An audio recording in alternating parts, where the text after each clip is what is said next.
Nothing the screen has ever shown before can surpass the thrills of the Underwater Kiaju from Outer Space podcast. Created from an atomic fireball hurled from outer space, The Underwater Kaiju from Outer Space podcast. Threatens man's very existence on Earth.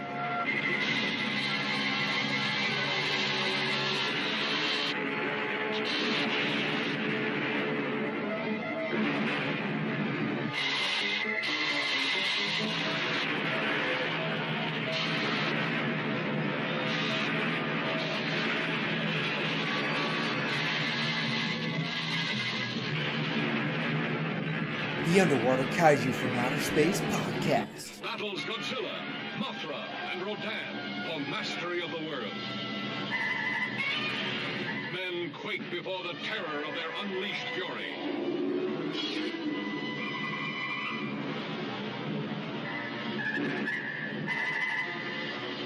All new, all never to be forgotten. A new high in Visions from Monsterland.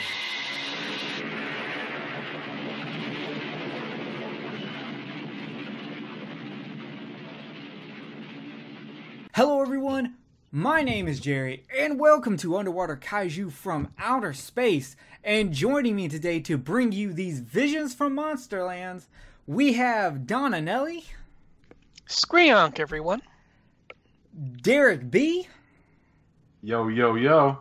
And Mr. Venom. Skullfuck, everyone. Wow. Alrighty then, and we are the only podcast who can sing to you the entire Jet Jaguar theme song. Punch, punch, punch. We are not covering Jet Jaguar in case that's what you thought we were going. You are wrong. We are tackling our first movie in the Heisei, he says area. Depending on how you pronounce things. Now, I'm going to go to Don. Don, how do you properly pronounce this? Heisei. Heisei. Okay. I've been on this drink and I'm feeling pretty hazy. Shit, I could be a mumble rapper. It's not hard. Probably more talented than half of them in the genre already. Yeah, I don't take enough drugs, unfortunately. But, speaking of that, we are doing Godzilla vs. King Ghidorah, which is from 1991. And first thing I want to say is this is like the first movie since 70-something that Akira Ifukube did the music for. Mm-hmm. Yep. He had stepped away from the Godzilla series for a long time, but he is back. Now, Don, you're a big Ifukube fan. Mm-hmm. I'm sure you have some kind of interesting tidbit to tell us. Yes, indeed. He actually only came back from the score after a prod from his daughter. She said that they were just using his music anyway. Why not just write the whole music, the whole score? And that's true, and he did mostly just use his own music anyway, so... Like, I think I was reading the only new song he actually, like, brand new from-scratch song he created from this was the song where the Godzillasaurus is stomping over the American soldiers. Yeah, that's the only thing that's actually kind of a, like... There's no, like, really familiar beats to it, because everything else is just repurposed marches or slowed down old stuff that he used to do. Yeah, to be fair, Ifukube has always kind of reused his own music multiple times, so that's not exactly something new. Yeah. I'm saying like for instance, the fight between Ghidorah and the fighter jets is actually the first appearance of Rodan from 1957, just reused completely. Like the same recording is played over it. So it feels new because it was cut out of the American version, but that song was actually Rodan's first appearance in the original. Wow. I know. I also read that some music from King Kong vs. Godzilla was used in this also.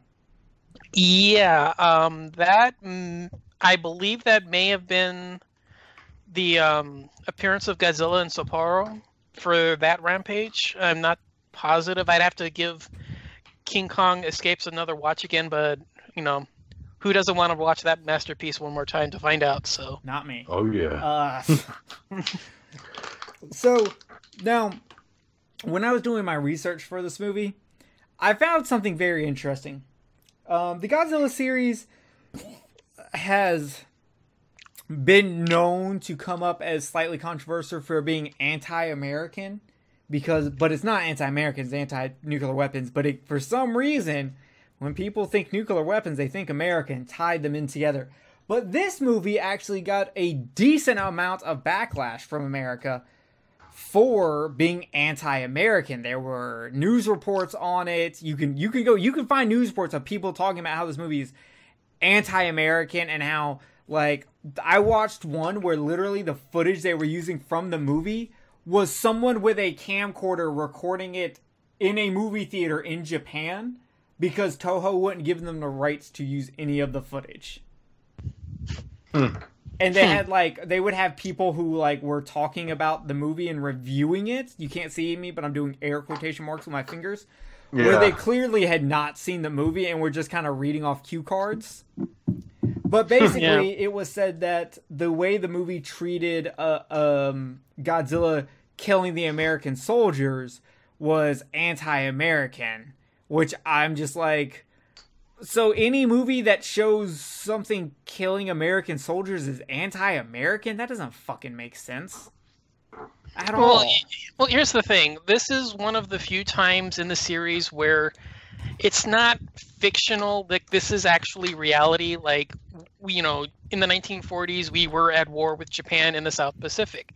So it's actually taking an actual event that's known to history. Like, this is definitive proof that there was definitive proof that we had engaged with them throughout the 40s.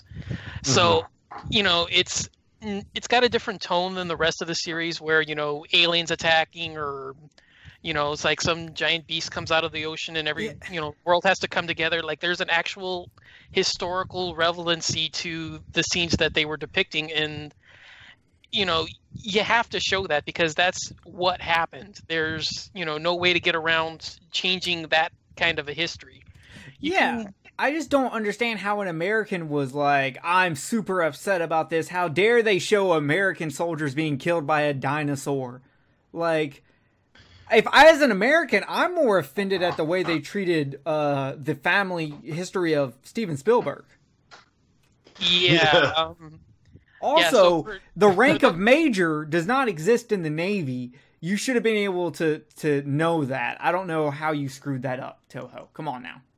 Well, okay, to be fair, the Spielberg line does have some significance because, first of all, yes, Spielberg's dad was a soldier in the armed forces during World War II. However, he was in the Army, not the Navy. And he was stationed in India, not the South Pacific. Not to mention, Spielberg was born in 1946, definitive facts. So he would not have been a, gleam in his mother's eye back in America during the summer of 1944 when America was at war with Japanese in the South Pacific. He was a gleam in his parents' eyes because he came home from the South Pacific and, got a little randy. Oh, yeah. I still hate the it's just not this movie is crammed full of references to American movies, and almost all of them are bad. Not necessarily the movies they're referring to are bad, but just in general how they're done are really bad.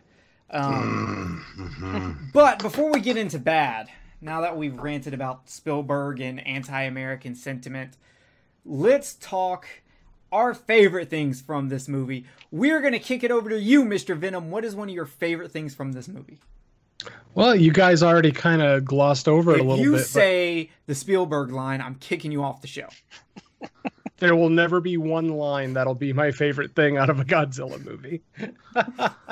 But anyway, I got to say this soundtrack is great. This is by far my favorite soundtrack that I've heard. Obviously, you guys have watched more Godzilla movies than I have. I'm still catching up to you guys. But of the couple of dozen that I've seen, this one is amazing. And it's not just the action sequences. There's actually some really dark, somber music in scenes that aren't dark and somber. Like, there'll just be two guys having a conversation, and you can listen to the music and it sounds like someone's about to die. And I absolutely love that. I mean, from beginning to end, this soundtrack is by far my favorite of all the films I've seen so far. Now, I got to ask, is this your first time seeing this movie? No, okay. I definitely would have seen this probably a year or two after it hit American shores. It hit us, and it didn't. It actually did not come out in America until 1998. Okay, so I probably would have seen it 2000, 2001, somewhere in that range. It came out. It was part of the slew of Godzilla movies we got in preparation to the 98 movie direct to video in North America, and this was one of them. It got its premiere straight to DVD or VHS.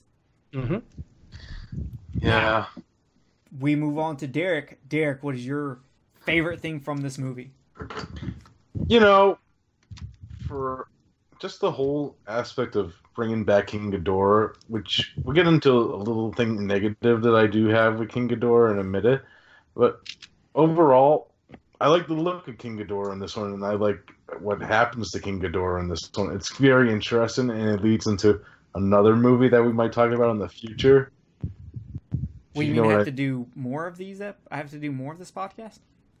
Of course you do. It was your idea. God damn it. Yeah. You're stuck now? But overall, I also like kind of, it has like a similar like Godzilla vibe of like somebody comes and they're not what they seem to be, but I'm kind of interested that they didn't make it aliens in this one, and it looks like it's going to be aliens in the beginning, but I kind of did like that aspect of it too. So overall, but plus it has one of the better Heisei fights in my opinion in this one, if that makes sense. Yeah. It doesn't, overall, but okay. Oh, come on. Heisei is not known for its fights. Yeah, but we'll be honest.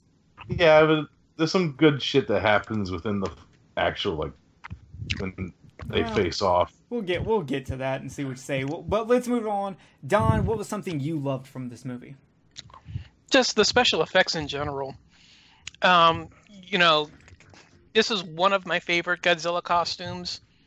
Just the amount of detail put into how lifelike he is, just, you know, I mean, across the board, he looks impressive. The size, the scale, you know, that thundering roar, those loud crashing footsteps, you know, the fact that he hit the gym and he, like, bolted his chest out tremendously. Just, he looks great. And I think just, you know, the special effects across the board, from the, you know, forest battle where their first encounter takes place to the, you know, tower set that they use for their final battle, you know, everything here just looks amazing, and just I think the special effects here shine tremendously. Very interesting. This is going to be interesting as we go on. So my favorite thing from this movie is actually a certain scene. It's the death of Mr. Shindo. Which the shot is done very much as a tribute to a scene that happens in the original Gojira. Even so much that when they do the shot looking at Godzilla looking in, they kind of make the background look a little bit older, almost a gray, to match the 54 scene. Yeah. Yeah. Yeah, it's... Shindo's one of the... Well, we'll get into some aspects of that too, but I really like Shindo's performance. You know who that is, right? Please enlighten us. I don't know the actor's name off the top of my head, but that's the actor who played the head of the X-Aliens in Invasion of the Astro Monsters. Oh, nice. Yeah, Yoshio Tsuchiya. There we go. You can always and he was also the head alien in the Mysterions too. Ooh. And he was the guy that freaked out in Son of Godzilla. Yeah. I love Son of Godzilla. I can't wait. Dr. Otani from Destroy All Monsters. Mm-hmm. Yeah, this movie actually has a very nice cast of people from previous Godzilla movies. It also uses a lot of stuff from previous Godzilla movies. But we'll get into that. Next, let's go into something we didn't like in this movie. And we are going to start with you, Donanelli. Okay, for me, one of the biggest things... I'm not putting this out there as a complete flaw. I'm just making a statement. The first kaiju fight occurs 70 minutes into an hour, into a 105-minute movie. There. Just laying it out there. It's a valid point. I'm not saying it's a complete wash or fail. I'm just saying It takes us 70 minutes into a 105-minute film before we get our first kaiju fight. Not first kaiju sighting, but first kaiju fight. I'm with you on that. I do think they prolonged it a lot. Derek, what is something you didn't like? Just fucking little cuddly door hats. They do look weird. Like, how are you going to give a Chia Pet fangs? They look like Eddie Munster from the Munsters. They have the same hairdo and everything. Oh my god, they do. And I love how Emmy asks the girl, "Oh, did they scare you?" "No, you have 3 flying little fucking demons." "No, they didn't scare me." "Thanks for the warning, bitch." And like just the whole aspect of they have like this Joker green hair. I'm like, how the fuck do those things turn into King Ghidorah? At no point do I look at King Ghidorah and go, man, I bet he should have green hair. Like, they could have just done the golden hair like King Ghidorah used to have, but then they took off that hair for this too, because in the 90s, everyone had to start shaving. Anyway, Mr. Cortes, Mr. Venom, what is something you did not like in this movie? I absolutely hated M11's quote-unquote fast-running scene. Oh my god, me too, man. Oh god, it's like he had built-in rollerblades or something. It was just awful. And the fact that they were trying to portray him as actually running, yet no part of his body is like bobbing or anything. He's just like at a standstill, but the background is going fast. That was just like grade school Terminator. Especially like when he's running outside during the World War II scenes, and you just see him looking at people like looking like he's fucking jogging and shit. I'm fucking dying laughing. So, funny enough, M11 is one of those references to American movies I was talking about. He is very much based off of Terminator. Yeah. Oh shit. Yeah, really. Not very well, but it happened. As if the scene of him walking out of the car crash with all those metal exoskeleton pieces burning off the... Didn't give it away? Yeah, exactly. And as for me, this is just something I'm just not a big fan of in general, and that's time travel. I don't really care for time travel movies because they almost always break their own rules. Almost always. They will tell you a rule that they have, and then they will go to break it, and nothing will happen because of it. It just does not make any sense to me whatsoever. Time travel, and the only reason there's time travel in this movie is because they thought that one of the reasons Godzilla vs. Biollante didn't make enough money, besides the fact that they barely did anything to advertise it, and they made a movie that is primarily for adults when Godzilla has been primarily for kids since the 70s. They thought it didn't do well because Back to the Future 2 was playing in Japanese cinemas when Godzilla vs. Biollante was. So they thought that the Japanese audience wanted time travel. Well, they probably wanted good time travel. There's not really... I can't think of anything that is good time travel.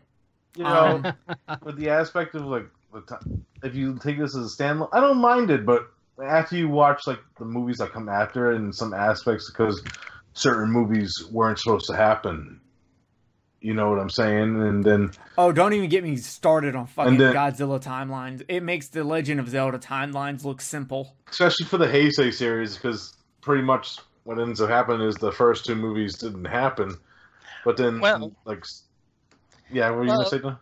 No, if you want to hear a theory, I can actually explain it, and it actually makes perfect sense. Well, there is an official Toho timeline out that actually explains everything. There are multiple timelines. These are all not the same. Like, in this timeline that we're currently in, it goes Godzilla 54, Godzilla 85, Godzilla vs. Biollante, Godzilla vs. King Ghidorah, that's it. No, I'm sorry. Godzilla 54, Destroy All Monsters. Fuck. One of the early King Ghidorahs is in this timeline, and I can't remember which one it is. I think it was Destroy All Monsters. But, Don, what's yours? Okay, so my theory, there's 2 dinosaurs on Lagos Island. This is the place where the creature attacks the soldiers. What I believe is they transported the dinosaur that was not the 54 Godzilla. They transported the other one. The 54 Godzilla is still there on the island. The one that they transported was the one that was the 55 to 75 Godzilla. When they moved it away from the island, they take that part of the creature out of the timeline, and they leave the 54 Godzilla there. So that's the one that still gets hit by the radiation, attacks Tokyo, and is killed by the oxygen destroyer. Now, the one that they moved is the one that lands in the Bering Sea in the 1970s. We never hear about this during that time because they had never traveled back to move it before. So now, this Godzilla that they left is actually the one that they see in Godzilla in 1984. So that Godzilla is the second Godzilla that was supposed to have been the one that carried the rest of the Showa series. What they ended up doing was not altering history. They ended up creating history. This is why I hate time travel movies. Yep. Because even in like what you're saying, there's so many flaws in it. Like, and it's not your fault. You have a solid like stem there, but like, especially in something like this, a series where there's so many movies that are just constantly like reboots or direct sequels to just the first movie and forget everything else. Like, there's just no way to make it make sense. And the entire thing of this movie makes no... Like, you transported Godzillasaurus from Lagos Islands to a random part of the ocean, and it stayed there surviving for 50 years off of a nuclear sub, and then came back to life off of another nuclear sub. It never... No, it only... They transported it to the Bering Sea. It only was revived by the crash in the 70s. Okay, so it survived from 1944 to the 70s. It's a Godzilla, dude. Look how long. No, it's not a Godzilla. It's a Godzillasaurus. Right, it's the same species though.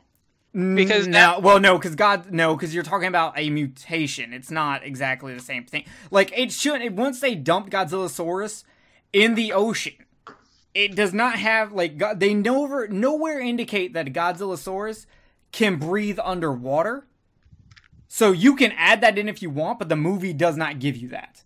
But you're also employing under the idea that it dies from its attacks. You never know that it does. No, it died from being underwater where it drowned to death. But in 1944. But I'm saying that's another, you're just supposing that it died by drowning. How are you supposing it lived? It was able to live underwater all along. Godzilla can. Godzilla's a mutation done by nuclear... But Godzilla, the mutation is just the size and the atomic breath. No, it completely changed him. It's not just the size and the nuclear breath. No, when you look at a Godzillasaurus and you look at Godzilla, the 54 Godzilla, there's enough similarities to say that that's the same thing. The enhanced invulnerability, the breadth, the size, those would be, I would consider, mutations from the radiation. I do not. Okay, the only reason I can't agree with you is because there's not a lot of examples, as far as I know, in the dinosaur kingdom, of a dinosaur that lives on land and water. They were rather separated pretty well. My major issue with it is pretty much when they get back and they talk to the guy and say, yeah, Godzilla was erased from history and shit. I'm like, well, yeah, but wait, nothing... but how the fuck would they know about Godzilla still and the rest of the plot of these people if he was erased by time? Because they're bad with time travel movies? Because they're referring to the 70s. That's what they're referring to. They're referring to the second set. They're referring to the Showa series because that was the one that was removed. No, they never refer to any previous... No, that is completely incorrect. Here's what I'm saying. Wait. Derek. Here's what I'm saying. The Godzilla that they know is the one is the Showa Godzilla from the 70s. That's the one that was removed from history. That's why they say Godzilla's never existed. But they ended up allowing the timeline from 85 to Biollante to appear. They switched histories. How do you get that it's the Godzilla from the 70s and not 54 Godzilla? Where does the movie give that to you? Because Godzilla is still there. Mickey still has her powers. We still have everything. Mickey had powers that have nothing to do with Godzilla. She's a telepath. No, she's a psychic. Isn't that the same thing? It's the same fucking thing. No, telepath and psychic are not the same thing. Okay, fine. She's a psychic. How is that linked to Godzilla? Just because Godzilla's gone, she wouldn't have that power to be a psychic? No, she wouldn't be able to. She was always a psychic. She was just able to read Godzilla. Okay, but where are you getting that there are two Godzillas? Because that doesn't make sense. That's not enough for me to say that, because they never in this movie they don't refer to a bunch of Godzillas. They only mentioned 54. Like, I feel like you're grabbing a bunch of stuff from other parts of this film franchise to make your statements, but that's not in this movie. I don't know. Maybe I would have to rewatch it again, but I've always said they removed the Showa series, and the new timeline they created is the Heisei one. They came back to the reality with the Heisei line intact. They had actually created the Heisei franchise. They had just never known about it because it had been a later point in time than those films were taking place in. I don't know about that, man. Yeah, I think you're stretching super hard. Because I always had a problem with the aspect of one film that we might talk about in the future. I'm not going to name it yet because I don't know how many of us seen it. But they mentioned how a certain monster was created, and one aspect they said that Mothra created it, but then another aspect it shouldn't have happened that way. Because the movie, the one where they give you 3 different explanations of how the monster was created. Yeah. In the movie? Yeah. That's another one where it's just really certain characters getting vendettas from that same movie that we're talking about. Yeah, I just personally think, the problem with time travel movies is it makes people come up with these crazy theories of how it works. But just like with the time travel in the movie, with it contradicting itself, most people's theories contradict themselves because they have to go outside of the movie to find other stuff to make it work, and it just never does. And I'm not saying fucking what Don's saying is wrong. To me it is, but it could perfectly be true. But my problem is it's always so convoluted, and instead of just giving us a good story, they think they're going to impress us with time travel, and it never works. And I'm not saying that's not a bad thing at all. I mean, it's not a good thing, but who's to say that a convoluted story isn't the right answer? All I'm saying is that, that could be the case. Maybe it's a simple one. Maybe it's a convoluted one, but yeah, I totally agree with that. I just have a hard time with time travel movies and why I can't get into them. And I love King Ghidorah. He is my favorite kaiju. I do not like this movie. I can't. I've tried. I can't. I don't like time travel.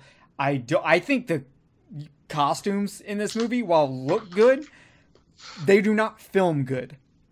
All of the costumes look very stiff. I don't know, Godzilla looks better in this movie than it did in Biollante because much like Don said, they bulked up his chest, he grew to 100 meters, he looks just badass, he moves horrible.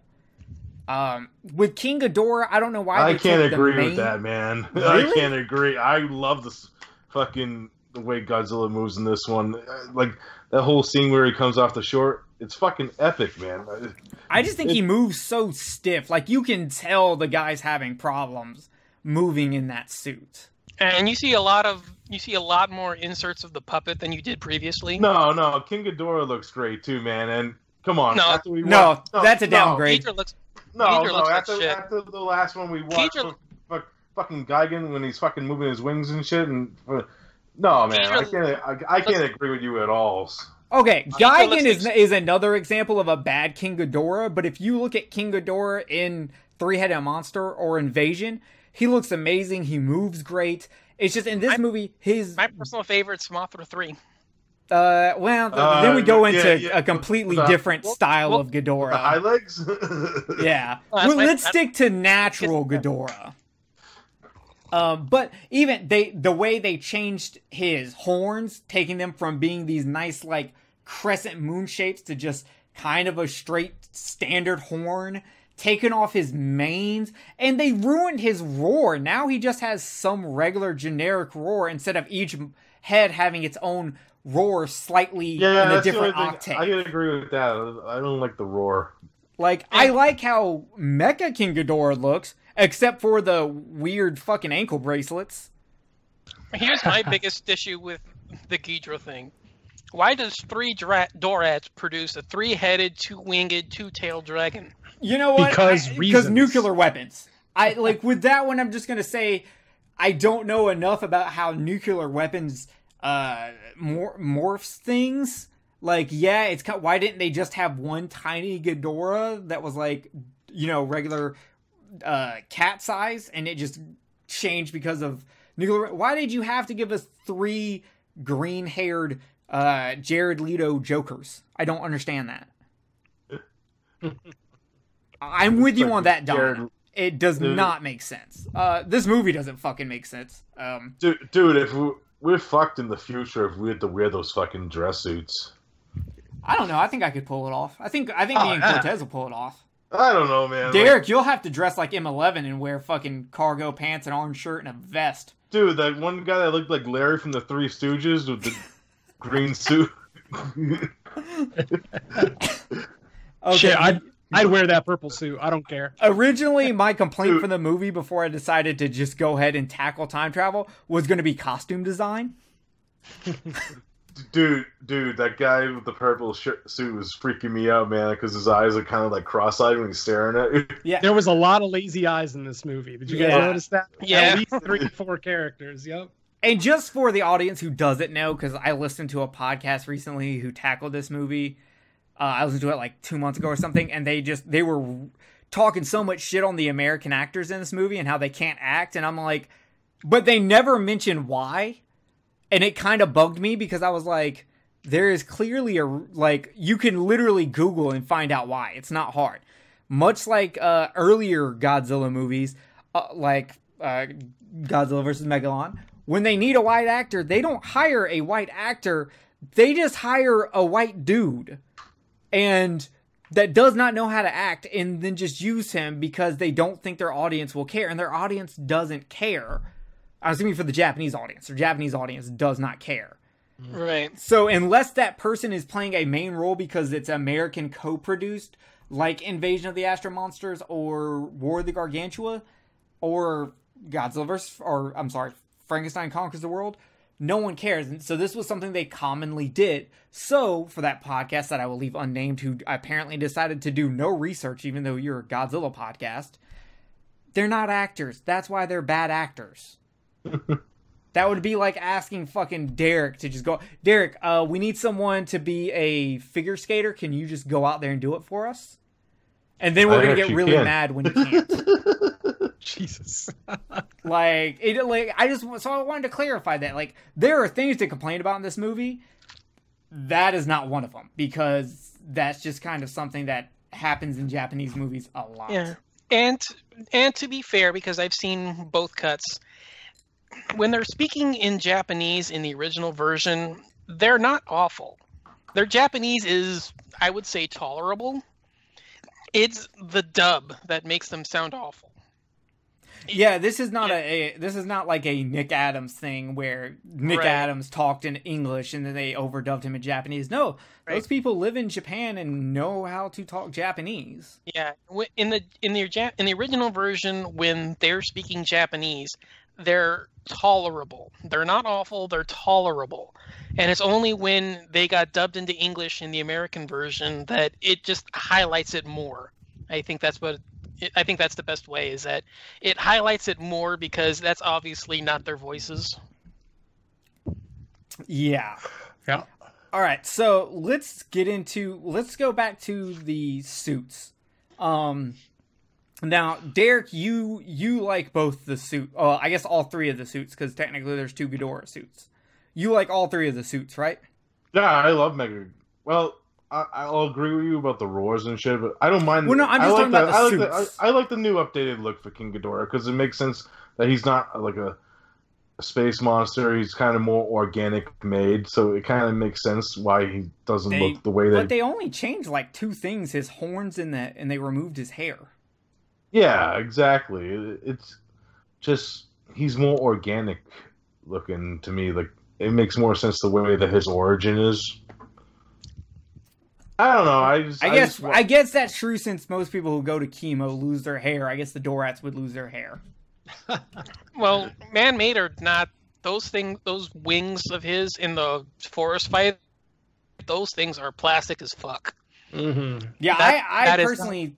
That is not living tissue. Yeah, I definitely agree. Well, I will say this. It's always hard to make something that's winged look actually winged in movement. Yeah. That's just hard to do. Yes. But I do think they do look worse in this movie than they do in certain other movies. Just in general, I don't think any of the costumes move right. But Jerry, not me, Jerry, but Mr. Cortes, Jerry, we haven't really heard from you. What are your thoughts on the suits? Godzilla was all right. I mean, he didn't blow my mind by any stretch. I'm still more a fan of the Millennium Godzilla over this guy. I just like how angry he looked, and obviously he's more colorful too. I understand this one's probably a little bit more realistic to a giant mutated lizard, since it is just pretty much, one monochrome kind of look to him. So I'm okay with that. The atomic breath looked fine, so I'm always down with that. Ghidorah, yeah, I had my problems with Ghidorah. I don't necessarily mind that he lost his hair. As a man who shaved his head in the 90s, I'm totally on board with that decision. I agree with you on the horns, though. I don't like the kind of generic dragon horns that they put on him, because the first time I saw him, he just looked like a basic, Chinese dragon. And I'm like, that's not flattering, really, for Ghidorah. So, and then Mecha Ghidorah, I completely hated. I hated just about everything about it. I didn't like the mechanical head. I didn't like the sounds that he was making. I didn't like that the pilot had to be inside of the thing. I mean, what a terrible design choice. You're going to get into a fight with Godzilla, and you're going to, sit inside of Mecha Ghidorah? That's just stupid. Yeah, I mean, you're more to the point, you're near the base of the neck. That's target A for his beam choice of attack. I just want to point out that in Japanese superhero shows that use giant robots, that's actually very common.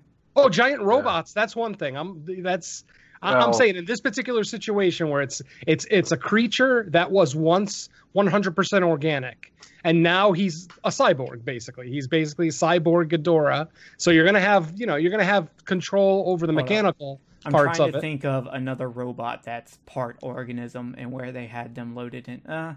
So in Evangelion, because in Evangelion they had them loaded in a tube that was kind of in the back, though it was still entered in the chest. But because it was diagonal, it wasn't it wasn't as close to where the neck was. Where the jugular would be or whatever. Yeah, I can't really think of any other one.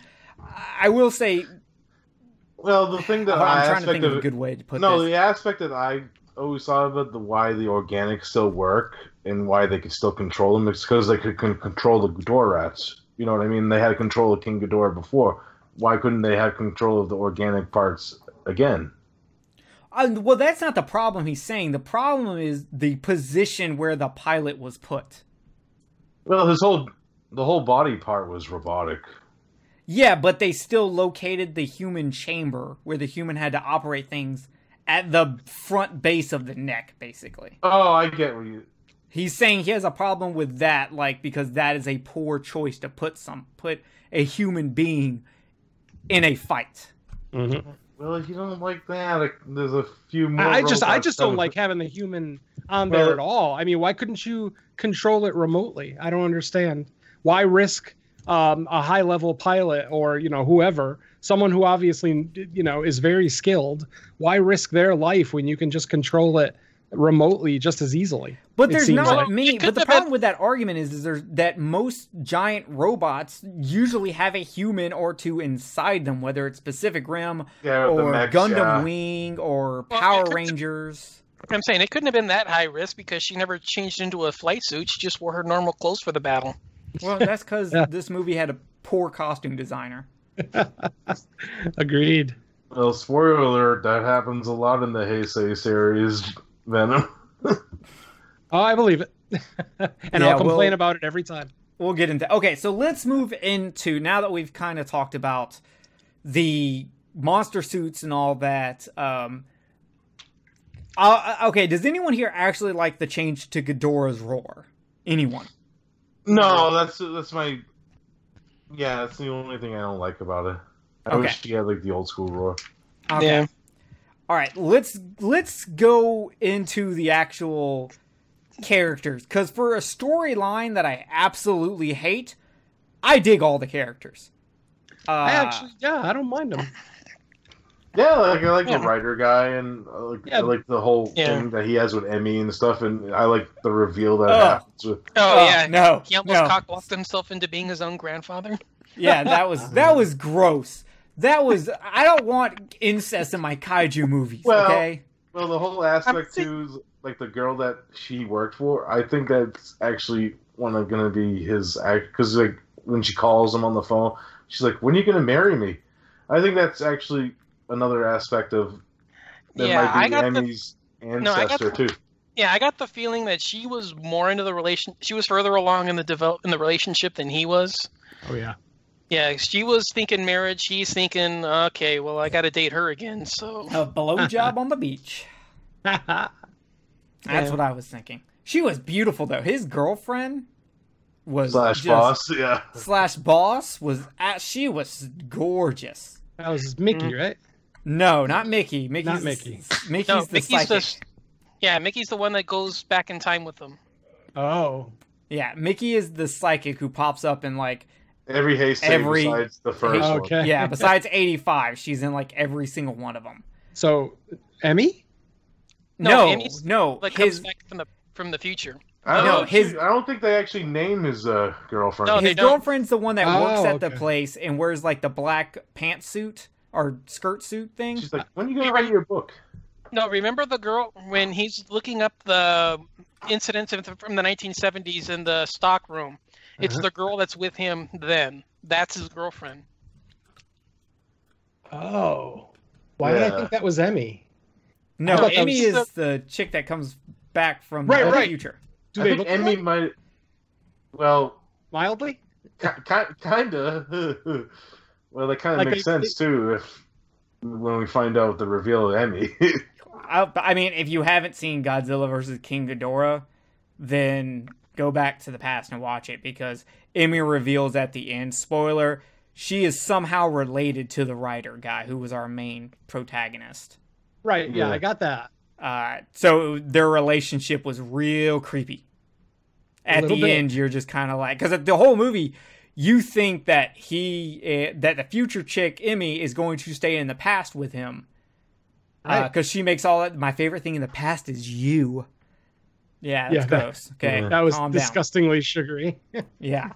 But either way, I liked all the characters. I really didn't have a problem with any of the characters. And this... But one of the things I do want to talk about is this movie and its use of the past. And I don't mean the past as in just the past. I mean using past Godzilla stuff to shove into this movie. This movie, like, has stuff that is completely... It rips off Ghidorah the Three-Headed Monster and Invasion of the Astro Monster at the same time. Like, it takes huge, chunky elements from those to put them in there. And this movie is kind of like if you... To describe this movie to you, this movie is what happens when the 90s tries to make a 70s sci-fi movie. It just comes off real cheesy, whether it's the android... He's got two styles of running. He can run where he's basically rollerblading, or he can run where it's that, like, he's speed jogging. The speed jogging, but, like, he's, like, image forming behind himself. Yeah. Which is awful. Yeah, that didn't age well. I remember didn't mind it as a kid, but yeah. Yeah, this movie doesn't age well in any sense. It's a good effort, but to me, it's lacking in almost every aspect. The costumes, while they look great, don't look great in movement. While you get 2 major fight scenes, both fight scenes are kind of meh to me. I don't really feel like a lot happens in them. The one thing I'll give, there's one scene that I like in each fight. For me, I like the fight in the forest for Ghidorah's new tactic of flying in close and then strangling him with his middle head. Yeah. I think that's an impressive tactic. I think it comes off nicely, and it's a cool tactic because it looks kind of like a last ditch effort, but something it would try to like overwhelm its enemy. It's going to use its sheer size, because it towers over Godzilla, and it's going to use his size to try to like smother his opponent, and then on top of that, he's choking you with his neck. Like, I think that's an impressive tactic, and I think it comes off well in the film. And then in the city fight, the fact that it uses the surroundings, you see it, it'll push Godzilla into buildings. It'll crumble the top part of skyscrapers on top of them. It uses the surroundings to its advantage. It's not exactly new. It's not a new tactic, but it's just something that, I kind of enjoy because, you think about it, you're trying to contain Godzilla. You're not trying to let the fight spread to Tokyo because you're trying to save the city. You're not, you want to keep it in that general area. So you're going to use your surroundings to your advantage and try to keep them there, like pin them in that area. Yeah. So, I mean, if you're going to do a traditional fight and you're going to take up something like what you would see in like Godzilla Raids Again, or, the film the next year afterwards in Mothra, where you're going to have the fight take place throughout the entire city, you're going to end up raising most of the place to the ground that you're trying to save. And at this point, we've seen that Emmy's so, she's so crazy about her homeland that she doesn't want to see it destroyed. So she's trying to save it and prevent it from being destroyed. So I think it's a nice little addition to the series. It's kind of like, there's like a different tone to it. So I do like those kind of aspects about the fights. Yeah. Plus I actually reference the whole, like, you see like the good Mecha King Ghidorah POV shot from the air, like, when we did Mega Garrus, I actually mentioned that shot. I actually do like that aspect of it, even though, like, I don't know which head it's supposed to be with the POVs coming from, but that's where a lot of the flying POV shot shit comes from, is this movie, because I've never really seen them do it in like some of the older ones. You know what I mean? Yeah. I mean, if they showed it later, where you have like the targeting screen set up, so that she's seeing through the robot heads. Yeah. So maybe something like that, just to like, give like even more of an idea of what we're supposed to be seeing. Because I'm like you, I didn't know which that was supposed to be. Is that just like a general look at the creature, or is that like one of the live heads, or what? Yeah, I'd still the fights to me are too bland and boring. I just like. To me, like, this is not the worst in the franchise, but it is the worst King Ghidorah movie to me. I had King Ghidorah as the star. Gigan doesn't count. Derek, I know you were about to say something. To me, this is the worst King Ghidorah movie. I don't know.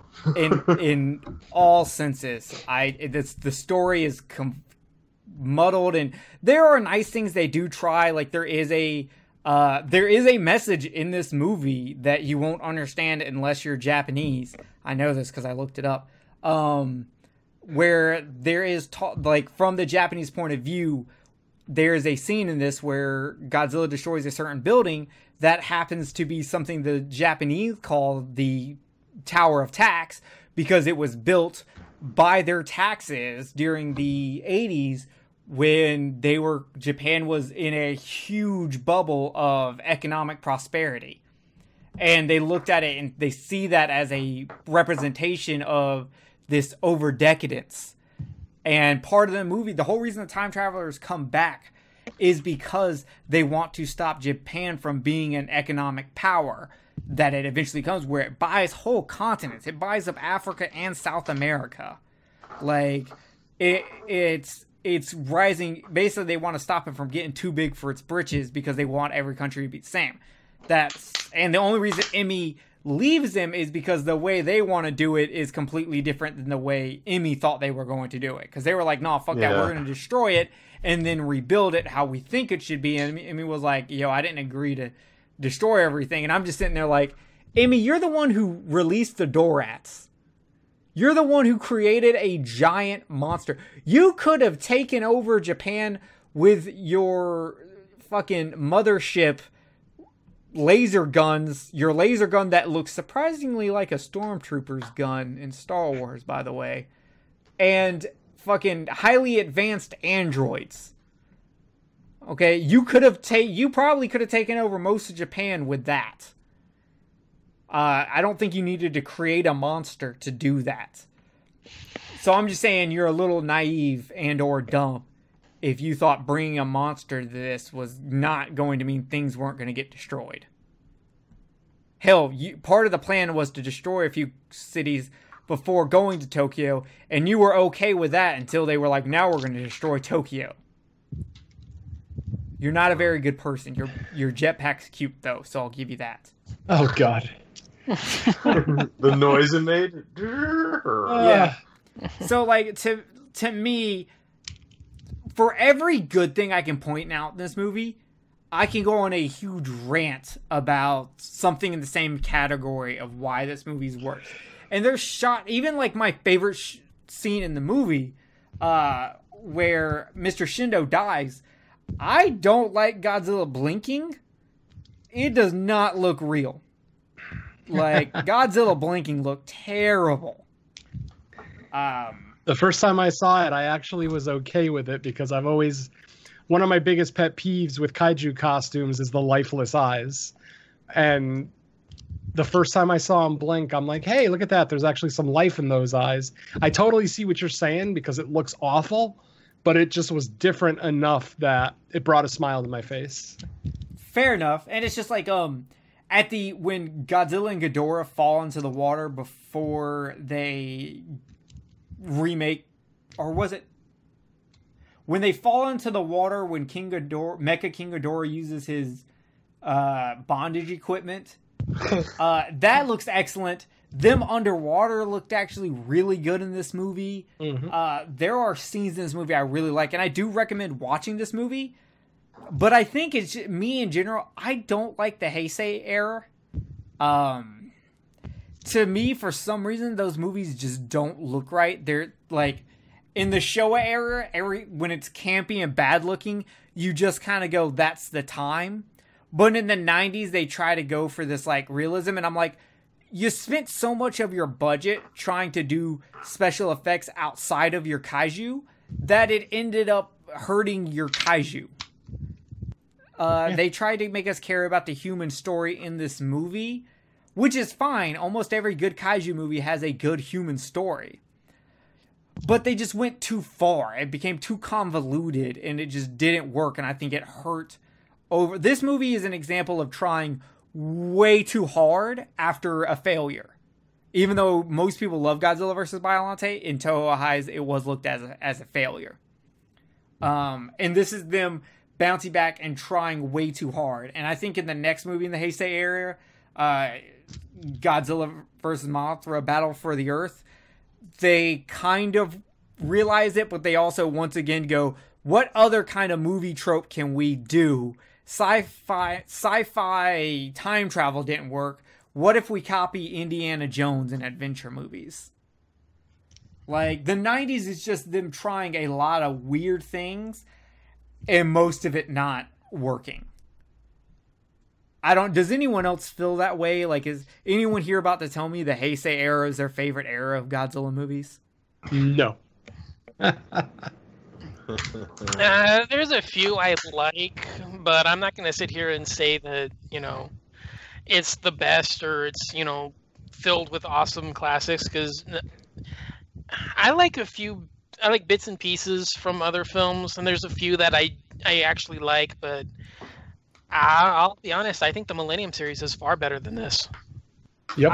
I agree with you completely. So I'm just not a big fan of the Heisei era. So yeah, when we do Heisei movies, you might not like me, audience, because I come down a little hard on them. And Hey, it's all good, left, man.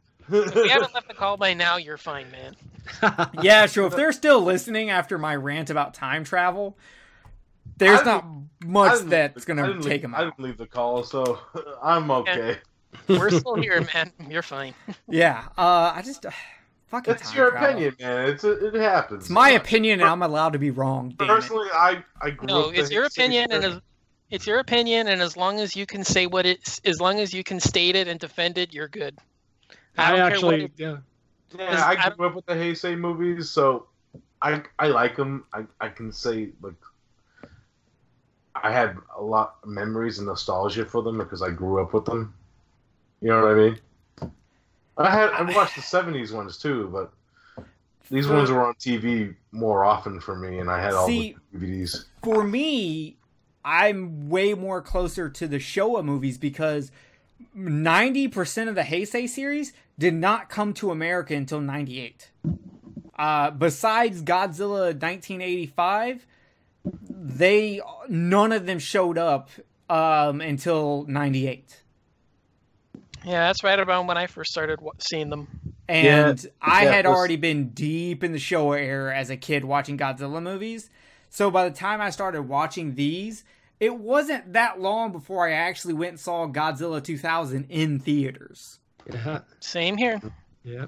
Yeah, but I saw it too, man. So See, I grew up in the 80s watching this, so for the most part, it was the 70s Godzilla movies that I was seeing on TV mostly. Yeah, I've seen them too, but I grew up with these ones too, and plus after '98 and shit, when that came out, I'm like, let's just say this is better than Godzilla '98 right now. and in case anyone's wondering, no, I will not be reviewing '98 unless someone's going to pay me a large sum of money. Send it on Patreon. A video of me taking a shit is better than '98. I agree. I would rather watch Don and Ellie eat some kind of weird Italian food I can't pronounce and or spell while taking a shit while fucking Bill is interrupting him every 5 seconds than watch Godzilla 98. Okay? It's awful. And it could be the weird Bill that has long hair and got castrated in that one movie. Check out Horror Mafia if you would like to understand anything of what I just said. Oh yeah. So yeah, this is a movie that I know a lot of people love. I just don't get it. And that happens to me a lot with Heisei movies. Because even my favorite of the Heisei movies is really boring. I'm very curious which one that is. Yeah. It's Space Godzilla. I love Space Godzilla. I love the way Space Godzilla looks. That movie is boring. We'll get to that when we cover it. Yeah, we'll get to that one too, because we'll talk about that one. We'll get to that when we cover it. That'll be the one movie that I have to defend in shame. Go to the front. Put your dunce hat on and go to the front of the class. For real. It's mostly because I think the design for Space Godzilla is just fucking wicked. That's probably so the one good. positive I have. But yeah, the movie's goddamn boring. I'm not a fan. And so, in the Heisei series, I'm not a fan of a lot of the storylines they attempt. I think most people would agree the top 3 from the Heisei series involves the return of Godzilla, either the international version or the Japanese version, not the American version. No. Or for some reason, people fucking love Godzilla versus Biollante. Like it's some elevated kaiju. Right over here. Exactly. Right over here. And then obviously, to me, what is the best of all the Heisei Godzilla movies? Godzilla versus Destroya. Yep. Yeah, that's my... is... Oh, yeah. I defend Biollante, but yeah, no, I agree. Destroya is the one that keeps on rising for me. Yep. Yeah. Biollante is one I've never been able to get behind. So I'm excited for when we actually review it because I want to see what I'm going to think. But either way... But let's just say this: the best Heisei era kaiju movies don't involve Godzilla. Oh Wow. no, I'll support that 2000%. Wait, You are know, we talking about the rebirth of I know. Mothra series, or are we talking about the Gamera series? Because the Gamera Gamera trilogy I can get behind. That's The what I'm rebirth talking. of That's what- Mothra I can't. The Gamera trilogy. Okay, yes, those I can get behind 100%. I like the Mothras, but they're more towards kids. We'll get into those when we get to I like them. the third one. The first one's awful. I like. Part 3's kind of Indiana Jones-ish, but we'll get into it when we... Either way, okay. Does anyone have anything they want to say about Godzilla vs. King Ghidorah that they did not get to say? Don. I can't remember anything, so I guess not.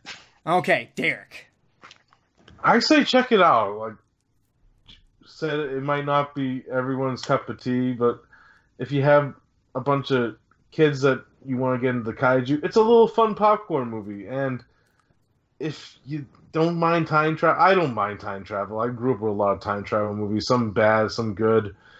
I actually like some of them, you know. And this one, it's kind of Terminator-ish, but I did kind of like some special effects in it besides M11, like Mr. Venom said. But the one major thing you could take away from King Ghidorah 90s version, characters are memorable, so you'll have an okay time with some of the character development and just following the characters around. So, yeah, check that out. All right, Mr. Venom. This is the first Godzilla movie where I kind of liken Godzilla to Jason Voorhees in the sense that at the very end of the movie, both Ghidorah and Godzilla are, lying as we assume dead at the bottom of the ocean. And then, of course, Godzilla starts twitching and then finally gets up. And even this week watching it, I said, yep, this is where he became Jason. Wow. I was waiting for Alice Cooper to play after that scene. Oh, God. No, Godzilla, when it comes to rock music, they prefer the talents of Sum 41. Or Blue Oyster Cult. Well, no, I was talking about strictly Toho. They prefer Sum 41. Yeah, that's true. And for me, look, I don't like time travel, so I'm not the best person to listen to when it comes to judging this movie. And if you feel I was too harsh on this movie, I agree with you. It's just because I don't like time travel. So maybe take the other guy's opinions on this movie over mine. I don't blame you. If you don't like time travel, you're probably not going to like this movie. But if you want to see what happens when the 90s tries to make a 70s sci-fi movie using elements of movies it's already made, this might be for you. It's fun to kind of watch it and notice all the references to Close Encounters of the Third Kind, Invasion of Astro Monster, Ghidorah the Three-Headed Monster, Terminator, Star Wars, E.T., there are so many references in this movie you can catch. And if you want to look at this and read more of it on what the meaning is behind of it, there is actually a really deep meaning going in with Japan's economic power. But it's just hard to understand from an American's point of view because it's a very Japanese thing. So there is depth to this movie. There is things to like in this movie. There are some wonderful shots. Overall, though, it's one that I do have to pass on. I do not recommend making what Derek said. Don't make this your kid's first Godzilla movie at all. Don't make this in the first 5. No.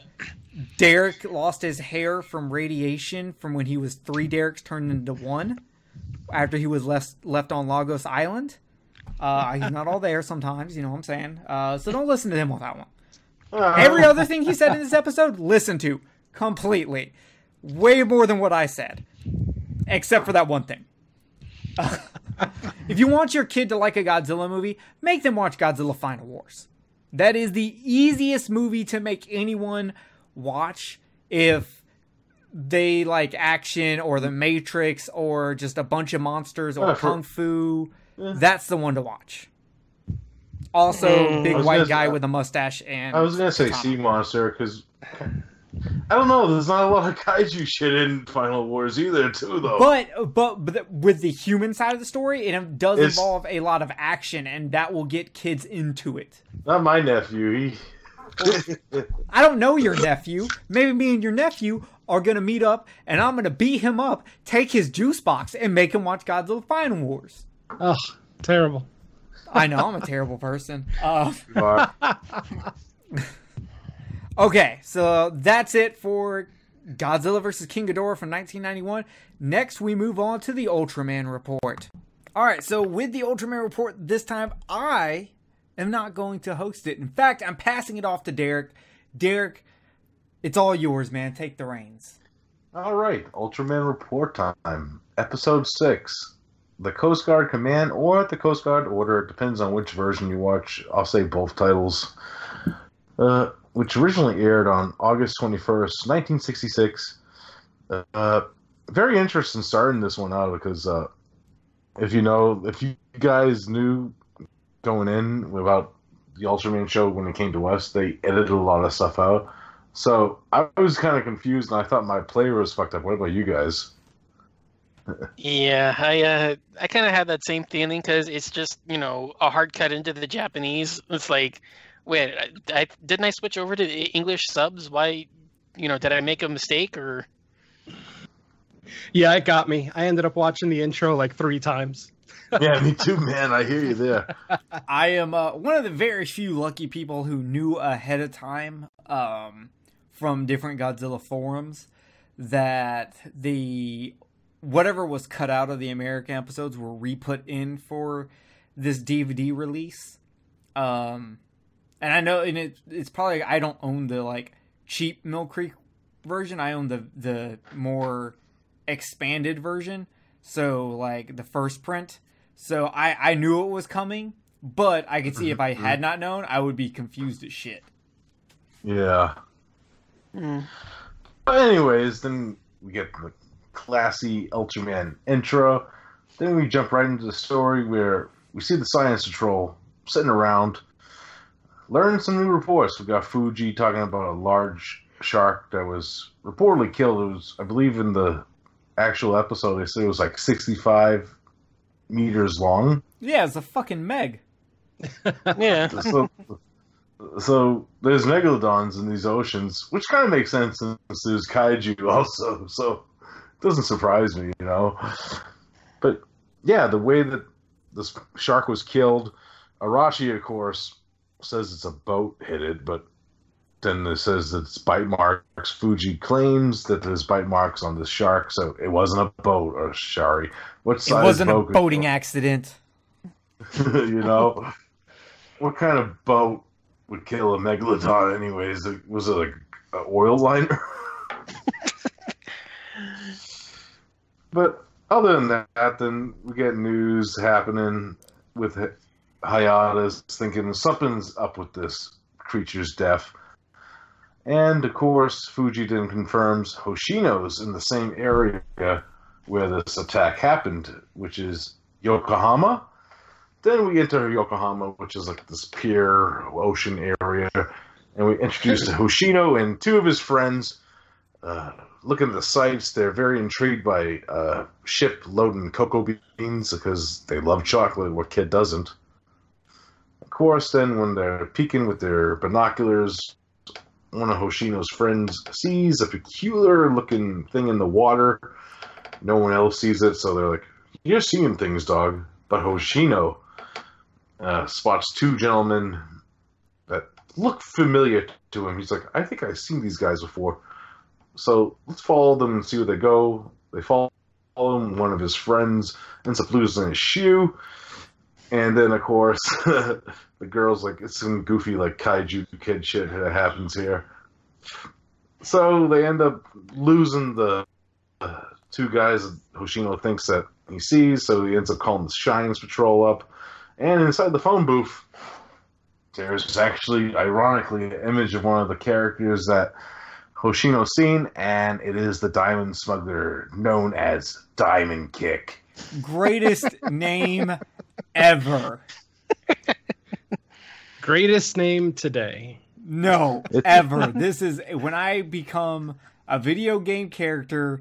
My name is going to be Diamond Kick. It sounds like the unfilmed Sean Connery James Bond movie. James Bond in Diamond Kick. Imagine a theme song to that one. Diamond Kick. If you're like a badass Muay Thai fighter with, like, I don't know, adamantium legs and you can kick through buildings, then I'm okay with Diamond Kick. Oh, Otherwise, I can't. You know what? I can't agree. That's so crazy because I actually am. All right, then that's acceptable.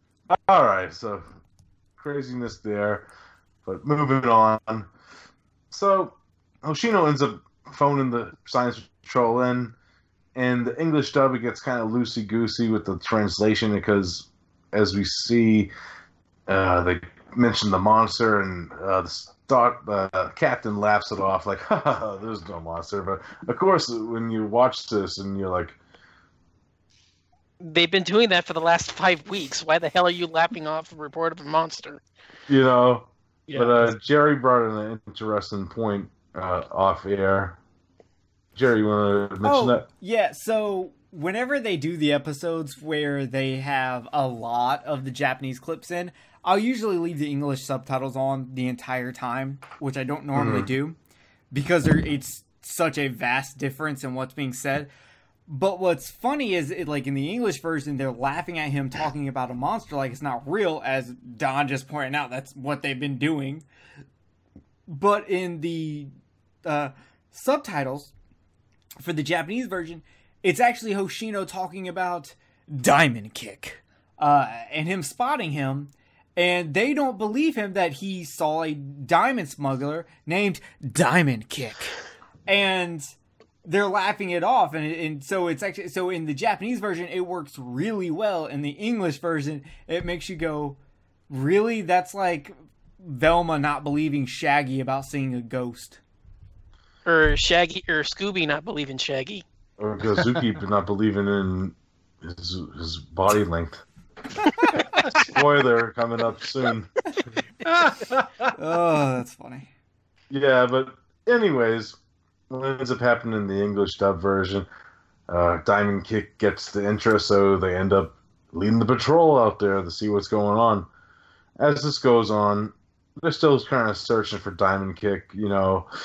They end up running into this old fisherman who overhears, like, Hoshino's friend talking about a monster, and he's like, oh, it has to be Ghidorah, the local lizard from Brazil that likes to eat insects that protect cocoa beans, pretty much. So, as he's telling this story, smoking on his little pipe there, what ends up happening? The monster, Ghidorah, ends up jumping out of the ocean and attacks a giant ship filled with cocoa beans, and all hell breaks loose. While this is going on, Hoshino and his friends end up running into a warehouse, and they end up running into our infamous Diamond Kick. Diamond Kick. Where him and his buddy there are searching through 10,000 bags of cocoa beans just to find a shipment of diamonds. Not really great in thinking of his plan through, you know what I mean? But one of the friends ends up making a noise, and Diamond Kick and his buddy there end up capturing said kids, holding a hostage situation now. You can't see my face. You've seen Diamond Kick's face. Like he's some fucking important person or something. His name is Diamond Kick. Of course he's an important person. I hear you there, man. But the Science Patrol ends up coming over, talk to the locals. They search like the warehouses and stuff first, and they kind of find hints that maybe Hoshino was there, and they also find the smuggle of diamonds.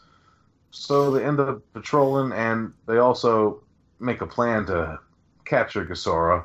And unbeknownst to them, they end up in the same area where Hoshino and his friends are being held by Diamond Kick.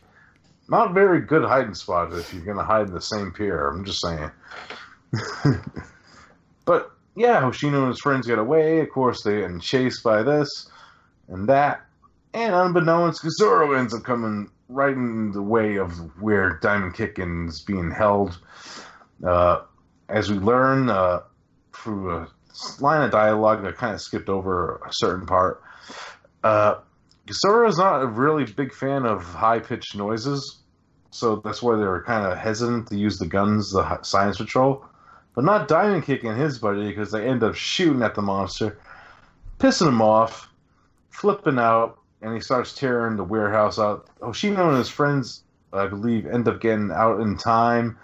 Hayata ends up going inside to said warehouse to try to find our baddies. And this is a very interesting aspect of it. Of course, Hayata ends up getting like trapped in like some debris, and he's trying to clinch for the beta capsule. As this is going on, the rest of the Science Patrol end up driving off into the distance, and they're like, "Oh my god, we left Hayata." Hayata? So, Who's Hayata? I said Hayata, man. Sounded like Hayata. I was like, did Hayata have a hot sister I didn't know about? Imagine. That'd be amazing. I'm trying to imagine. Yeah, so what they end up thinking is Hayata's in danger and he might be dead. So you see the rest of the Science Patrol be like, it's time to use our weapons finally, which really don't have no effect. They never do in these episodes, you know. But, of course, Hayata, just in time, ends up grabbing the beta capsule, of course, pressing the special button, and transforming into Ultraman, which means it's time to head over to Dawn for the Ultraman fight. Dawn, take it away, buddy. Alrighty. With Ghidorah about to step on the car with everyone inside, Ultraman removes the car and places it alongside a building away from danger where it drives off. Ghidorah attacks from behind and slams Ultraman into the rubble from the demolished warehouse as the police car arrives safely at the end of the dock. With everyone watching, Ultraman squares off and flips Ghidorah into another pile of rubble, but it quickly gets back to its feet and the two begin grappling for position. A kick to Ghidorah's face sends it onto its back when Hoshino notices the color timer is starting to blink, causing Ultraman to back away from the advancing Ghidorah. As several wild grabs for the tentacles on its head miss and the color timer begins blinking furiously, an onslaught of support from the kids nearby causes Ultraman to take flight and recharge, coming back and squaring off with Ghidorah once again. Ghidorah backs him close to the water's edge, and a last charge sends both into the local bay, with Ultraman and Ghidorah continuing to fight. Ultraman lands several chops to Ghidorah's back and tries to roll it into position to remove the fabled tentacles. Once he manages to do so, a frantic Ghidorah slips beneath the waves, never to return. Yeah, so that ends up happening. Thank you, Don, for that awesome fight detail. Mm-hmm. So, what ends up happening, of course, after the great epic fight, Ultraman departs with his schwa, you know, his flying capabilities, flies off, and Hayata, miraculously, after they mourn him because they think he passed on, we see Hayata in the distance holding our two great smugglers, Diamond Kick and his buddy. Diamond Kick. Apprehend him, of course. Diamond Kick. Of course, they apprehend him. And then back at HQ, since the kids did a good job in solving the mysteries and solving the crimes, they're rewarded with special chocolate. The end. Was it special chocolate or just chocolate? It's always special when I give it. God. I was just special because it came on like this fancy plate and shit. So Yeah. So it's all about presentation. Yeah. So, which I'm kind of surprised that, that- you know, after all of that, they didn't recoil in fear from the sight of it. Less like, you know, Geezer is going to come back again. You see them taking off around the... He can smell our chocolate. man. Run! So, what do you guys think about Ghidorah's look? Ick. Not a fan. I noticed the first time he fully came out of the water, you could actually see that it was that he didn't have his gloves on, so you could see the actor's human hands. Like, and I know Ultraman costumes are usually made on the pretty cheap and everything. Wear your damn gloves. What are you half-assing this for? Get out of here. Now, you had a great way of describing him, Derek. What was that again? Oh, like he was like if Rhaegon had sex with like Snookums from the Muppets, but wearing like Sir Mix-a-Lot's jacket. Oh, my God. Yeah. Well, there's That's actually a. Yeah, well, I was saying there's actually kind of a funny story about with you choosing Rhaegon.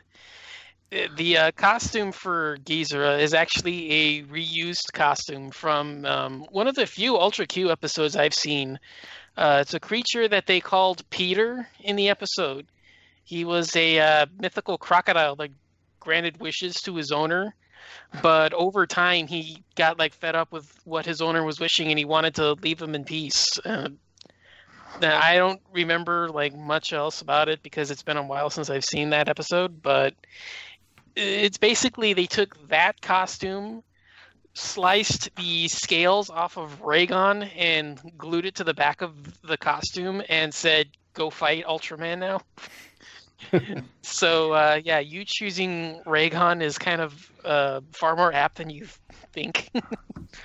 Yeah, man, I hear you there. You could really tell, like, they really, like, just took, like, Rhaegon's skin and glued it on, even his lips. Yeah, totally. You know? But, I overall, yeah, what were you going to say? I liked the episode, though, in general. Like, I thought it was it was different than most of the episodes. And I thought it was interesting that it was Hoshino and the kid saying, "Hey, look what we found," and then the Science Patrol being like, "Nah, you lying." And then them having to admit they're wrong and then give them chocolate. I think like the setting of this one really benefits from it too, because it's at that water setting. Yeah. So. Oh, and that warehouse set that he destroys, that is magnificent. Yeah. Yeah. I also want to say that the movie All Monsters Attack from the Godzilla franchise definitely took some cues from this episode. Definitely. Yeah. I mean, some of those shots of Hoshino and his friends squaring off against the crooks, I mean, those things are like ape shot for shot, and you see Ichiro running around the complex from the robbers. They're like identical. Yeah, the next time someone's like, "Hey Jerry, you want to watch All Monsters Attack?" I'm gonna be like, "Nope, but I'll watch episode 6 of Ultraman." The good version. Yeah, it's way better. Yeah, the way better version. the good version of that storyline. Yeah, overall, I had fun with the episode too. So, you guys we'll get into some final thoughts on the episode. Let's start with you, Mr. Venom. What did you think about this episode? Did you recommend it? I like the general storyline. I wish they would have actually shown Ghidorah actually eating the cocoa beans. It just seemed like he wanted to destroy boats and buildings that had cocoa beans in there. At least to my knowledge, I don't remember him actually like noshing down on a big old pile of them. So I mean, that would have at least put a little exclamation point. Wait, but didn't they say he didn't eat cocoa beans? He ate like insects that eat cocoa beans? Yeah. Oh, so, yeah. He was just trying to get to the cocoa beans so he could find the food that he eats, but for some reason, which they don't explain, he grew exponentially. That's true too. Yeah. True. Well, then give me a scene of him eating bugs. Something. I need my visual stimulation. I learn visually, and it's the same thing with movies and television. I'll remember things if it's visualized more than if it's just a line or two of dialogue. That's just the kind of viewer I've always been. I've always been, more visual than anything else. But for whatever it's worth, I like the basic premise of this episode. I do not like the costume for Ghidorah. It's already been described a couple of times. I mean, we could sit here for a half hour giving our funny descriptions of this costume. It just doesn't really work for me. Yeah. I mentioned earlier before we went on air that he looks like he has cancerous dingleberries at the base of his tail. And every time they showed him from behind, I couldn't not look at it. It's like my eyes were just drawn to them, and which was just grossing me out and horrifying me all at once. He looked like that rainbow fish from that children's book. If it had done a shit ton of crack and started blowing lizards for crack money. I'll go with that. And he had a prolapse anus. Yeah. I can go with that too, man. So what about you, Don? Yeah, I like this a lot as well. Jerry actually brought up one of my complaints is that they never explain how Ghidorah got to his size. That's something that I would have liked to explain. How did the story the fisherman tells is that he's a regular lizard that feeds on the insects that eat the chocolate, but there's no explanation for why it's this kaiju-sized being. So, that's a little something there. I think the fight's kind of wonky. It's just them rumbling around in the rubble for a lot of it. Something that we never really mentioned. There's no big special effects in here. There's no explosions. Ultraman doesn't use his ray beam.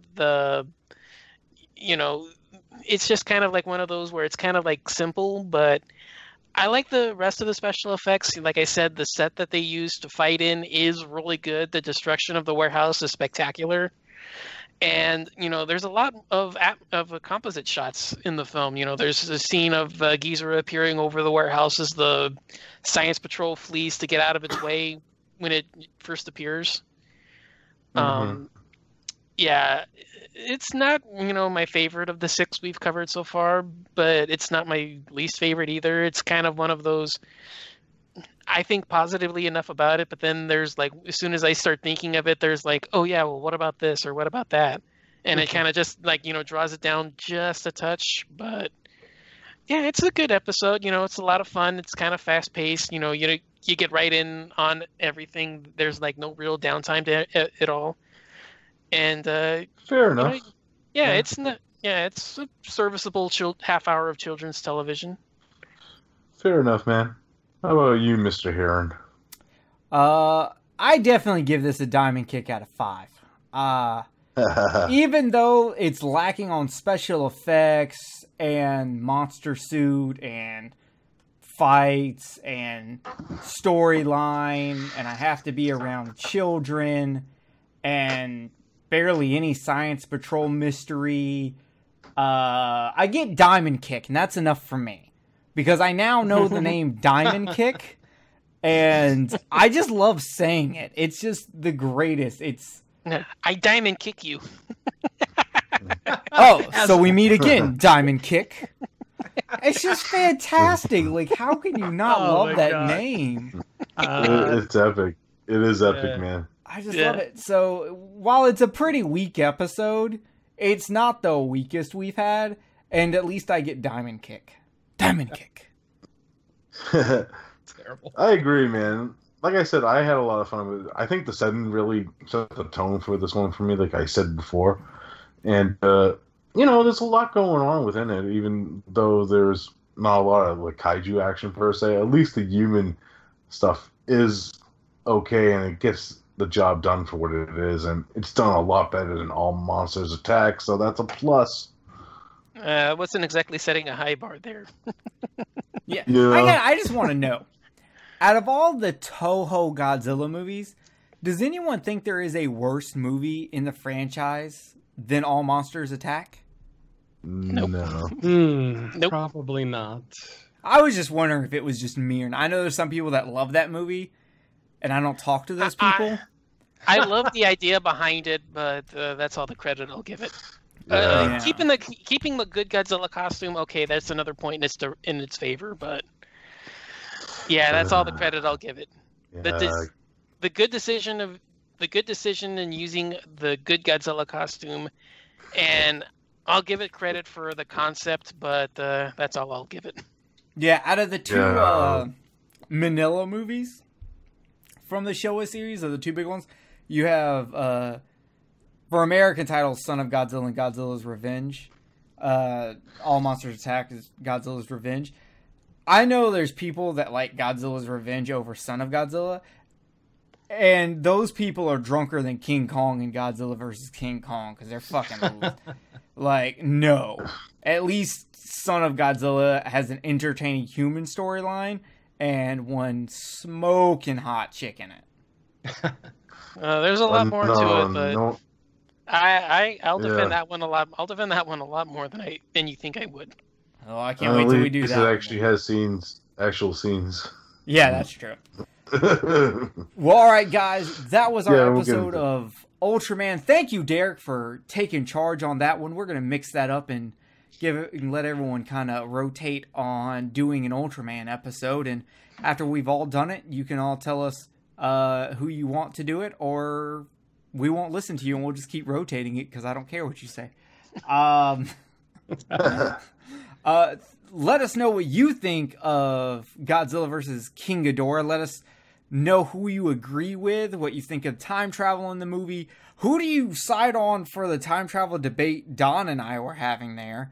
And thank you for watching, listening. Well, if you're on YouTube, watching, listening, whatever you're doing, I don't care what you think. This is our Visions from Monsterland. Keep an eye out next month for episode 7, and keep an eye out for some brand new commentaries for the Hanna-Barbera Godzilla cartoon series. Derek and Don and I knocked out 2 episodes, so you'll have 2 episodes coming. Those will actually, if all goes right, will be in the video format, and they will actually be on YouTube if YouTube doesn't bitch me out for it. I'm hoping that they let me do it, because they let me do it with the real Ghostbusters. We'll see. Anyway, though, we are out of here. Make sure you check out all of us on our own podcast. We'll quickly go through those. I, Jerry, do Kill the Cast. Derek, what do you do? Cinema Attack and all its like sideshows. We actually have another sideshow coming out in the secret. It's a little secret right now, but of course episode 20 will be recorded next week. So it's coming in the upcoming weeks. Very excited to be recording with the guys again. If you PayPal me $5, I'll tell you what the secret is. If you PayPal me $15, I'll tell you that there's a secret podcast that Derek's going to do. Why would they pay you more when I'm asking for less? I'm making a joke. I need the money. He does. He needs to buy that Godzilla versus Biollante. I need the money for that Blu-ray. Oh my guys, hold on. Before we continue, Don Anelli told us a story that last week he passed up buying the Godzilla vs. Biollante Blu-ray for $15. And keep in mind, this is an out-of-print Blu-ray that goes for, at minimum, usually around $50. So that he could buy, I'm sorry, what was it again, Don? Flesh for the Beast. Flesh for the Beast Media Mix, which you can literally get on eBay for like $8 all day, every day. So shame him, so he feels so bad for not doing that. And Cortes, what podcast do you do? I know you got like 20 of them. Let's see. I got the Horrorcast. My latest podcast is Beneath the Zenith, which I do with a couple of Don Anelli's compadres from his Horror Mafia podcast. You can also hear myself and Mike Merriman on the Evil Episodes Presents Just the Movies and the Theme Warriors podcast. And actually, there's a third one. You can hear Mike and myself on Rad Radio, the All 80s podcast. And then I have just like Mr. Derek, I got a super secret podcast coming up that I can't talk about yet because plans haven't been finalized. But in the next, I don't know, I'd say 2 to 3 months, I should have an announcement on that one. Nice. That sounds great. Don Anelli, where can they find you at? All right. I am doing the Horror Mafia with several of Jerry's co-hosts from Beneath the Zenith. We are approaching episode 50, which should be a fun surprise. We've got listener questions. We've got topics of discussion. We've got Sopranos. And we're going to have a special surprise that you're just going to have to wait and find out what it's going to be. But it's going to be a real blast, if you know what I mean. I hope it's cake. They're actually putting firecrackers inside of a duck's anus. That's why it's a blast. Well, that's only a surprise for the duck. Well, what they don't really tell you is that you're blindfolded. So. Yeah.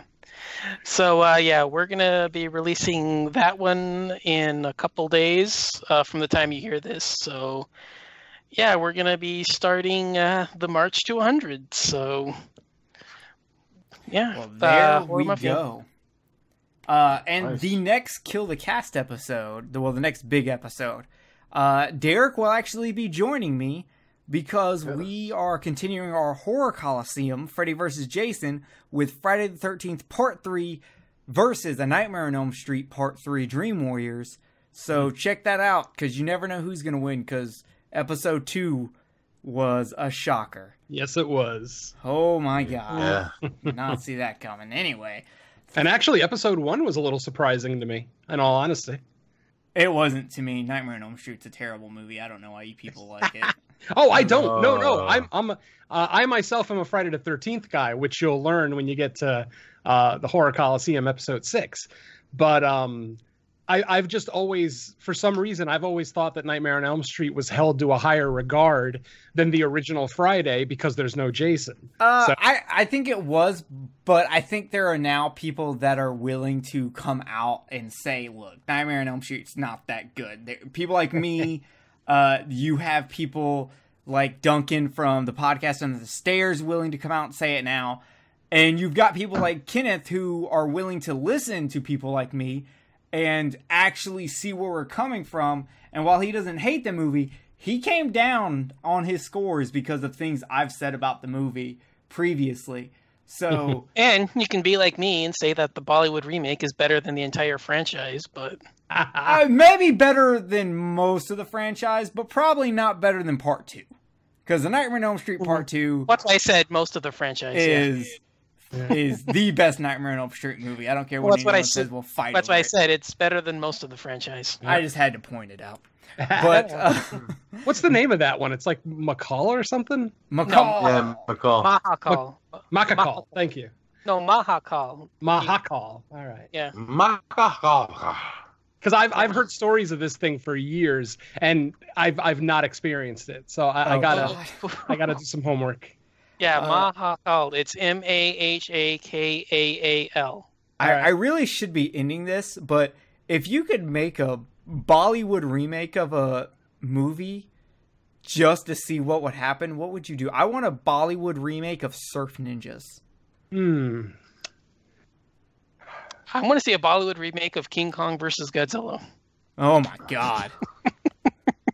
You see I them don't want to actually- see Godzilla romantically dancing with King Kong. I do.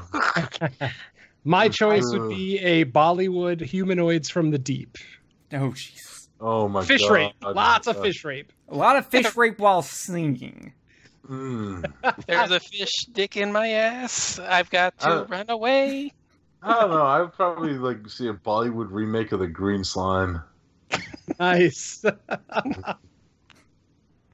All right. Lost Boys. I could actually see a Bollywood remake of The Lost Boys. That could actually be real. Kinda, yeah. All right, I gotta cut it. That's it for us, guys. Thank you for joining us on these Visions from Monsterlands. We will see you next month, and we actually already have our movie picked out. So join us as we do Toho's The H-Man. We're going to dive into the science fiction part of this podcast. So let us know what you thought about this episode, and we will be visiting your ears later on next month. And be careful of those cocoa beans.